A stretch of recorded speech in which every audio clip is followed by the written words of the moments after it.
जय श्री कृष्ण मित्रों, श्री शक्ति एस्ट्रोलॉजी में आपका स्वागत है। आज हम आपको मुहूर्त प्रकरण में आपको ये दिखाएंगे कि नींव पूजन यानी कि जो गृह आरंभ करते हैं उसका मुहूर्त कैसे निकालें। तो पहले तो आप लोगों को ये भी ज्ञान होना चाहिए, भाई फल भी सिखा रहा हूँ आपको, हर चीज़ है, लेकिन उसके साथ साथ आपको ये मुहूर्त प्रकरण भी जानना बहुत अनिवार्य है, क्योंकि दैनिक जीवन में जो भी जयवान आएगा उससे यही पूछेगा, पंडित जी विवाह कैसे निकाले, मुहूर्त निकाल के बताइए। तो आपको इसका ज्ञान होना अनिवार्य है। आपको मुहूर्त ही निकालना नहीं आता तो आप कितने अच्छे प्रवक्ता बन जाइए, कुंडली देखने वाले, लेकिन जब तक आपको मुहूर्त का भी ज्ञान नहीं है तो आप वही मार खा जाएंगे। तो अच्छे ज्योतिषी के लिए अनिवार्य है कि आपको हर चीज़ का ज्ञान होना अनिवार्य है। और मैं आपको आगे समझाऊं इससे पहले है चैनल को आप सब्सक्राइब कर लीजिए, लाइक कर लीजिए। और आपको हम समझाते हैं आज कि गृह आरंभ में मुहूर्त कैसे आप निकालोगे। सबसे पहले गृह आरंभ में क्या देखा जाता है कि जो भूमि है हमारी, वो भूमि शयन में तो नहीं है। अगर भूमि शयन में है तो यह समझ लो कि कोई भी मुहूर्त वहाँ नहीं होगा। फिर देखना है चंद्रमा का वास कहाँ है, उसका चंद्रमा का वास आपको निकालना है। फिर राहु का मुख यानी शेषनाग का की चाल क्या है वो आपको देखना है। ये सारी चीज़ें मैं आज आपको सिखाऊंगा। और उसके बाद उदाहरण के द्वारा कि जो तिथि डेट होती है, तारीख निकाली जाती है, उसमें कौन सी तिथि हो, कौन सा नक्षत्र हो, कौन सी लग्न हो, ये सारी चीज़ें मैं आपको बताऊंगा। लेकिन यही वीडियो आप तभी आपके समझ में आएगी जब आप शुरू से लेकर अंत तक देखेंगे। जब तक आप शुरू से अंत तक नहीं देखेंगे आपके समझ नहीं आएगी हमने समझाया क्या। तो इसलिए जो भी चीज़ आप देखें उसे पूर्ण रूप से देखें, तभी आपको उसका ज्ञान होगा। मैं आपको पहले बताता हूँ कि भूमि सुप्त या भूमि शयन विचार, यानी भूमि जो है अगर सो गई है तो उसे हम निकालेंगे कैसे। ये ध्यान रखें कि सूर्य के नक्षत्र से गोचर में जो संक्रांति आती है, जिस दिन संक्रांति आएगी, जिस नक्षत्र में आएगी, उस नक्षत्र से लेकर के और चंद्र नक्षत्र जिस दिन का आप मुहूर्त निकालना है, जिस तिथि का, उस दिन का जो नक्षत्र है चंद्रमा का नक्षत्र, उसको कहते हैं चंद्र नक्षत्र, वहाँ तक आप गिनती करेंगे। अगर 5, 7, 9, 12, 19 और 26 आ जाए तो समझ लो कि भूमि हमारी सो रही है। एक तो शास्त्र का ये है, दूसरा जो है दूसरी विधि बताई गई है। उन्होंने क्या कहा दूसरे आचार्यों ने कि भाई ये 5 है, 7 है, 9 है, 15, 21, 24, इन स्थानों में अगर सूर्य के नक्षत्र से चंद्र नक्षत्र इतने स्थानों पे आ जाए तब समझ लो कि भूमि जो है वो शयन में है, यानी सो रही है। और जब भूमि सो जाए तो उस समय क्या काम नहीं करना है। जैसे घर का प्रवेश यानी घर मकान बनाना है तो आप गृह बनाने का जो कार्य है वो प्रारंभ नहीं करेंगे। कृषि कार्य है, खुदाई करी जाती है, तो कृषि कार्य आपका नहीं होगा। भूमि खोदना है, पुल बनाना है, कुआं तालाब है, पुल बांधना है, ऐसे कार्य जो है जब भूमि शयन में होती है तब ये कार्य नहीं किए जाते। इसके बाद आता है चंद्रमा, कि चंद्रमा का वास कहाँ, किस लोक में है, ये आप कैसे निकालोगे। इसके लिए क्या करेंगे, जो भी तिथि आप ले रहे हैं वो तिथि आप लीजिए, उस तिथि को आप 5 से गुणा कर देंगे और जो गुणनफल आए उसमें 1 जोड़िए, और जो योग आए आपका उसको आप 3 से भाग कर देंगे। तो जो शेष बचा, अगर 1 शेष बचता है तो समझ लो कि चंद्रमा का वास कहाँ हो गया, स्वर्गलोक में। अगर 1 बचता है स्वर्गलोक में, 2 बचता है तो पाताल लोक में, और 3 बचता है शेष तो समझ लो मृत्यु लोक में चंद्रमा का वास है। इसमें क्या करना है कि अगर पाताल लोक में चंद्रमा का वास आपका निकल आया तो उसमें समझ लो कि 6 काम वर्जित हैं जो नहीं किए जाते। वो 6 काम कौन से हैं, जैसे घर का आरंभ करना, गृह कार्य नींव रखना है तो वो काम नहीं होगा। हवन यज्ञ आदि नहीं किए जाते, खेती का कार्य नहीं किया जाएगा, उस दिन यात्रा नहीं की जाती, तालाब खोदना है, कुआं खोदना है या समरसेबल लगवाना है, तो ये सारे काम जो है जब चंद्रमा का वास पाताल लोक में हो तो ये सारे कार्य नहीं होते। निकालने का तरीका आपको बता दिया, जो तिथि है उसको 5 से गुणा करिए, उसमें 1 जोड़ लीजिए, 1 जोड़ने के बाद उसको 3 से आप भाग कर दें, और जो शेष आएगा, 1 बचता है स्वर्गलोक में वास होगा, 2 शेष बचता है तो पाताल लोक में वास होगा, 3 शेष बचेगा तो मृत्यु लोक में वास होगा। तो इस तरह से आप चंद्रमा का विचार करेंगे। तो 2 चीज़ आपको बता दी कि भूमि शयन कैसे आप निकालोगे और चंद्रलोक में वास कैसे निकालेंगे। तीसरा सबसे महत्वपूर्ण जो है भूमि पूजन या भूमि शयन में या भूमि गृह प्रवेश गृह आरंभ में यानी भूमि पूजन के लिए जो मेन चीज देखी जाती है वो राहु का वास है। राहु का वास विचार कह सकते हो या शेषनाग की चाल आप कह सकते हो। ये दोनों एक ही चीज़ है कि ये आप कैसे निकालोगे। तो इसके लिए भी वही प्रक्रिया है कि जो सूर्य हमारा है किस राशि में है। आपको देखना है सूर्य की संक्रांति कि सूर्य जो है अगर सिंह कन्या तुला में है, इस अगर सूर्य हमारा सिंह कन्या तुला, अब आप ये शेष चाल की समझ लीजिए कि जब संक्रांति हमारी किसमें हो, सिंह कन्या और तुला में, तो समझ लो कि जो राहु का जो मुख होगा वो ईशान कोण में होगा। इसी तरह वृश्चिक धनु मकर में राहु का मुख कहाँ होगा, निशेषनाग का मुख समझ लो या राहु का मुख समझ लीजिए वायव्य कोण में हुआ। कुंभ मीन मेष में, कुंभ है मीन मेष राशि में नैऋत्य कोण में, उसमें राहु का वास होगा, निशेषनाग का जो मुख है उस दिशा में होगा। और दूसरा जब वृक्ष मिथुन कर्क के जब सूर्य होते हैं उस समय अग्नि कोण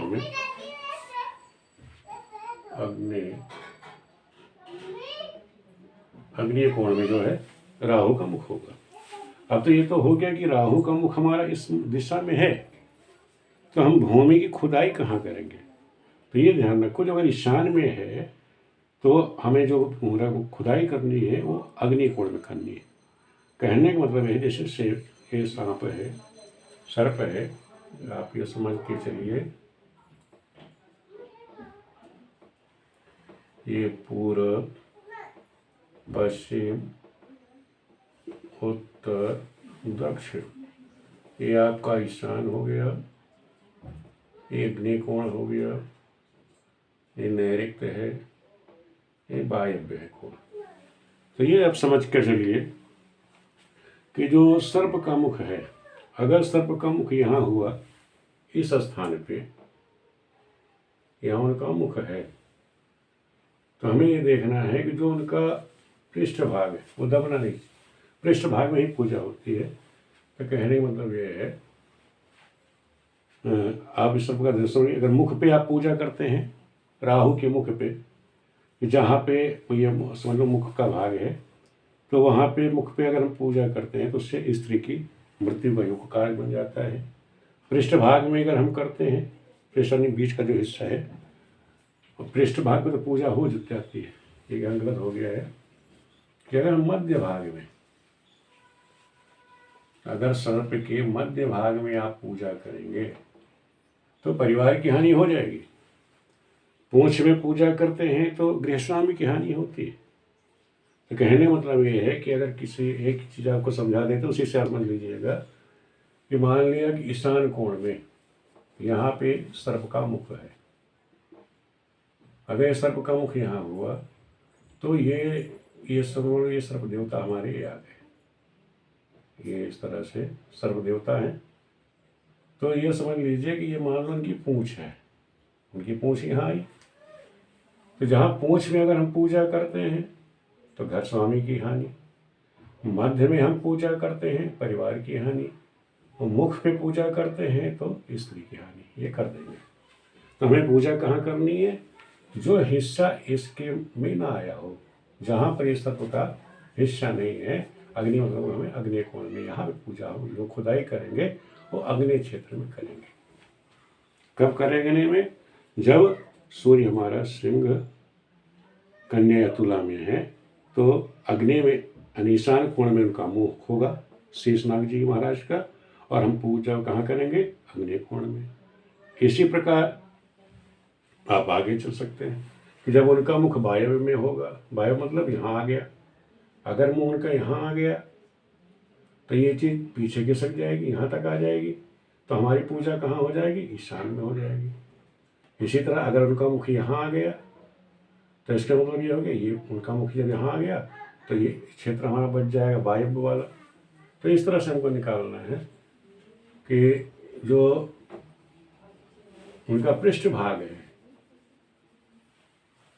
जो जो क्षेत्र उनका पड़ रहा है, जो सर्प देवता का यानी मुख नहीं पड़ना चाहिए, पृष्ठभाग मध्य नहीं पड़ना चाहिए, ना पूंछ पड़नी चाहिए। उनका जो क्षेत्र है वो ना पड़ने पाए, वहाँ आप पूजा करिए। जो अगला क्षेत्र बचता है वहाँ करेंगे। ईशान में है तो अग्नि में पूजा करिएगा, उनका मुख ईशान में है तो अग्नि में पूजा कराइए। वायव्य में अगर वो है उनका मुख है तो ईशान कोण में पूजा कराइए। नैऋत्य में उनका मुख आ रहा है, यानी कुंभ मीन मेष के सूर्य हैं, तो समझ लो नैऋत्य में उनका मुख हुआ तो आपको वायव्य कोण में पूजा करानी है। इसी तरह वृक्ष मिथुन कर्क में कि जब सूर्य होंगे उनकी संक्रांति होगी, यानी अग्नि कोण में राहु यानी शेषनाग का मुख होगा तो आपको नैऋत्य कोण में पूजा करानी है। और इतना सा आपको समझना है। और बस ये ध्यान रखना है कि गलती ना होने पाए। अगर कहीं इन तीनों में कहीं भी आपने पूजा करा दी तो उस गृह स्वामी के लिए अनिष्टकर हो जाएगा। क्योंकि कहा गया है कि फन दवे त्रिया दस, एक श्लोक कहा गया है कि फन दबने से उसकी त्रिया मतलब स्त्री का नाश हो जाता है। पूंछ दबे भरता, अगर पूंछ दबता तो जो घर का स्वामी है उसकी हानि हो जाती। जो दबे, जो कोई दावे मध्य में, सर्प का अगर बीच का भाव दब जाता है तो हुए कुटुंब संहार, यानी कुटुंब का नाश हो जाता है। तो गृह ये ध्यान रखो, भूमि पूजन के लिए गृह आरंभ करने के समय इस चीज़ का बहुत ध्यान रखना है। क्योंकि विद्वान लोग ये गलती कर जाते हैं कि ना भूमि शयन को देखते हैं, ना चंद्रमा का वास देखते हैं, ना शेषनाग का वास देखते हैं। वो जो आजकल पंचांगों में दिया उसी के अनुसार वो मुहूर्त निकालते चले जाते हैं। तो मुहूर्त निकालिए, अच्छी बात है, लेकिन इसका ज्ञान आपको होना बहुत अनिवार्य है। अब हम आपको मुहूर्त के बारे में बताते हैं। अब जैसे हमने दो पंचांग लिए, दो पंचांग, एक भूमि पंचांग ले लिया, दूसरा पंचांग दिवाकर। अभी सम्मत 2078 में 21 में जो मुहूर्त दिए हैं उन पंचांगों ने 21 अप्रैल, 24 अप्रैल, 26 अप्रैल पंचांग दिवाकर ने दिया है। पहले भूमि वाले ने दिया 21, 24, 29, 1 मई, 14 मई और 22 मई। और पंचांग दिवाकर ने जो मुहूर्त दिए हुए हैं वो है 26 अप्रैल, 5 मई, 8 मई, 15 मई और 21 मई। अब कहीं उधर दो विद्वान हैं, दोनों ने पंचांग लिखे हुए हैं, लेकिन डेट दोनों की आपस में मेल नहीं खा रही। तो ये समझ लो कि ये जरूरी नहीं है कि हर पंचांग जो आप निकाल रहे हैं, देख रहे हैं, सबकी डेट जो आप मुहूर्त निकाल रहे हैं एक ही होगा, ऐसा नहीं। तो इसीलिए मैं आपको उदाहरण से समझाना चाह रहा था कि ऐसा कभी मत सोच लेना, आपको खुद आना चाहिए। क्योंकि देखो दो विद्वान हैं, दोनों के मत अलग अलग हैं, पंचांग निर्माता दोनों हैं, लेकिन दोनों की डेटें गृह आरंभ के मामले में दोनों की ही डेटें अलग हैं। तो इसलिए स्वयं भी आपको खुद निकालना आना चाहिए कि हम गृह प्रारंभ या मुहूर्त हम कैसे निकालें। तो ये आपको ज्ञान होना अनिवार्य है। रोक दिए। ठीक, अब आप ये समझिए कि तिथि हमें देखना है कि गृह आरंभ में हमें तिथियाँ कौन सी लेनी है। तिथि हमारी होनी चाहिए द्वितीया हो, तृतीया हो, पंचमी हो, छठ हो, सप्तमी, दसवीं, एकादशी, द्वादशी और पूर्णिमा या अमा पूर्णिमा होनी चाहिए। वार हमारे सोम, बुध, गुरु, शुक्र, शनि, ये हमारी वार होनी चाहिए। नक्षत्र है रोहिणी, अश्विनी, मृगशिरा, पुनर्वसु, पुष्य, चित्रा, स्वाति, तीन उत्तरा, अनुराधा, श्रवण, धनिष्ठा, सद्विका और युक्ति, ये तो नक्षत्र होने चाहिए। और लग्न हमारी कौन होनी चाहिए उस दिन? स्थिर लगन हो, द्विस्वभाव लगन हो। कौन सी नहीं होनी चाहिए? केवल चर लगन नहीं होनी चाहिए। चर लगन के जो हम काम करते हैं, मकान बनाने स्थिर होता है, तो ये है इसके लिए हमारी स्थिर लगन की आवश्यकता होती है हकीकत में। तो स्थिर लगन में अगर आप काम करते हैं तो आपका मकान हमेशा स्थिर रहेगा। अगर आप चर लगन में कभी न करें। रिक्तिका तिथियाँ नहीं होनी चाहिए, 4, 9, 14, ये रिक्तिका तिथि न हो। मंगल और रविवार नहीं पड़ना चाहिए। न्यू पूजा के लिए, यानी भूमि पूजन के लिए मंगल और रविवार निषिद्ध माना गया है। पंचक नक्षत्र ना हो, यानी धनिष्ठा से युति तक ये नक्षत्र नहीं होने चाहिए। और जो लग्न है, जिस लग्न में हम न्यू धरने जा रहे हैं, 8वें 12वें कोई शुभ 8वें 12वें शुभ ग्रह नहीं होनी चाहिए।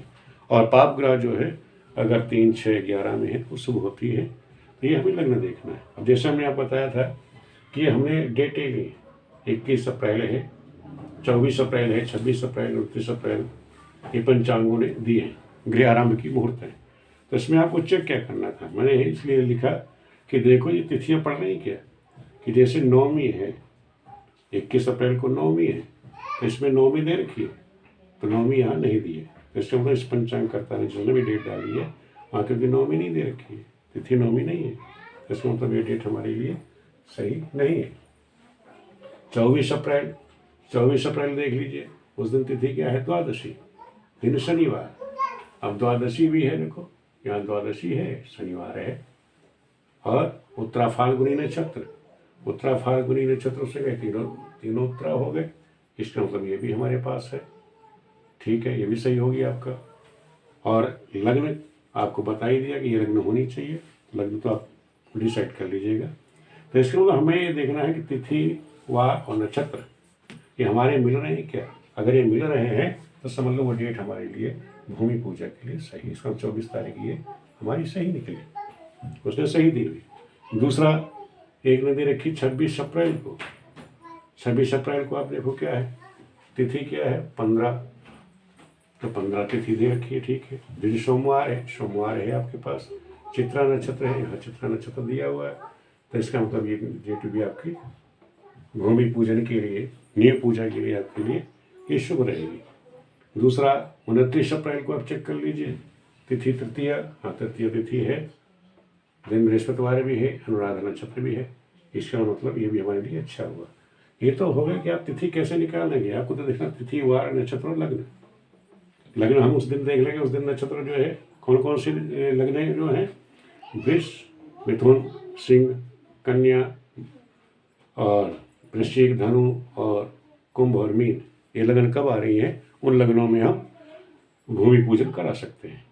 केवल लगन कौन सी नहीं होनी चाहिए, चर लगन नहीं होनी चाहिए, जैसे मेष है, कर्क है, तुला और मकर, ये लगन नहीं होनी चाहिए जिस समय हम पूजा कर रहे हो, इस चीज़ का आप विशेष ध्यान रखेंगे। दूसरा तो लगन हो गया। अब हमें ये देखना है कि ये जो नक्षत्र हम निकाल रहे हैं, तो ये जो गृह स्वामी है, मान लो किसी का नाम है राम, ही नाम ले लिया हमने, ठीक है, राम के नाम से हमें पूजा करानी इन डेटों में, तो असलेखा का मतलब हो गया कि ये उस दिन कर्क का चंद्रमा है, तुला से कर्क तक का आप गिनिए, तो तुला, वृश्चिक, धन, मकर, कुंभ, मीन, मेष, वृक, मिथुन, कर्क, 10वें चंद्रमा आ जाएगा। खाली 10वें चंद्रमा आ गया, इसका मतलब ये दिन उसके लिए शुभ रहेगा, ठीक है। इस तरह से आप ये दिन भी निकालना आपको आना चाहिए। अब जैसे उत्तरा फाल्गुनी नक्षत्र मतलब भाई यहाँ कन्या राशि हुई, अब इस राम के लेकर कन्या राशि हुई, तो इसके लिए तुला के 12वें पहुंच जाएंगे चंद्रमा यहाँ, तो ये डेट इसके लिए अशुभ हो जाएगी। चित्रा में तुला राशि बनती है, राम भी तुला राशि है, तो लग्न का चंद्रमा आ जाएगा, ये शुभ हो जाएगा। अनुराधा वृश्चिक है, अनुराधा का मतलब हो गया वृश्चिक राशि हुई, तुला से गिनेंगे तो दूसरा चंद्रमा दूसरे स्थान पे आ जाएगा, डेट आपकी शुभ हो जाएगी। तो इस तरह से हमें दिन भी निकालना है, तो हमें दिन भी निकालना आना चाहिए कि हमारे लिए कौन सा दिन अच्छा है। कोई जो आपके नाम से पूछे, जो राम नाम का आदमी पूछने आया है, मुहूर्त निकालने आया है, आपने पंचांग में देख लिया ये मुहूर्त है, अब उसके नाम से कौन सा दिन शुभ है वो आपको बता दिया, देख लीजिए पहले कौन से नक्षत्र में कौन सी राशि बन रही है, उसके नाम से गिन लीजिए। केवल 4, 8, 12 में नहीं होने चाहिए, 4, 8, 12 चंद्रमा खराब होता है, इसका आप हमेशा ध्यान रखिएगा। 4 और 8 चंद्रमा नहीं होना चाहिए, अशुभ होता है, और भी चंद्रमा जिस भी स्थान पे हो वो शुभ माना जाता है, हर कार्य में शुभ हो जाता है। तो जैसे आपको बता दिया राम नाम से कि कौन से दिन आपका ये बन रहा है, तो इस तरह से आप मुहूर्त निकालेंगे। तो ये आपको अब आज बता दिया 11 मनी पूजन मुहूर्त आप कैसे निकालेंगे। सर्वप्रथम इसमें आपने निकाला भूमि सोई है कि नहीं सोई है, फिर चंद्रमा का वास कहाँ पे है, फिर शेषनाग की चाल क्या है, उसके बाद आपने डेट डिसाइड किए कि तिथि, वार, नक्षत्र क्या है और हमें किस लगन में हमको पूजा करनी, ये आपको बता दिया गया। तो ये सारी चीज़ देख करके आप करेंगे, इससे आपका यजमान का कल्याण होगा। जब यजमान का कल्याण हो तभी आपकी यश में वृद्धि होगी, तभी आप अच्छे ज्योतिषी बन पाएंगे, और आपका जब नाम होगा तभी समाज में आपको इज्जत मिलेगी। तो इसलिए खाली ये नहीं है कि खाली नाम के लिए आप ज्योतिषी बन जाएं। ज्योतिष का मतलब एक बहुत बड़ा शास्त्र है, हमारा अध्ययन का शास्त्र है, हमें गूढ़ ज्ञान होना अनिवार्य है। जो भी हम करें पूर्ण ज्ञान से करें। वीडियो देखने के लिए आपका धन्यवाद। आप लोग वीडियो देखते रहें, सब्सक्राइब करते रहें, लेकिन वीडियो देखने का फल तभी मिलता है, इसको सही चीज़ आप तभी समझ पाएंगे जब आप शुरू से लेकर अंत तक देखें कि जो वीडियो बनाने वाला वो कहना क्या चाह रहा है, उसकी भावना जो क्या कहना चाह रहा है। जब तक आप पूरा नहीं देखोगे वो चीज़ आपके समझ में नहीं आएगी। इसलिए वीडियो देखने के लिए आपको बहुत बहुत धन्यवाद। आप वीडियो को लाइक करें, सब्सक्राइब करें। धन्यवाद।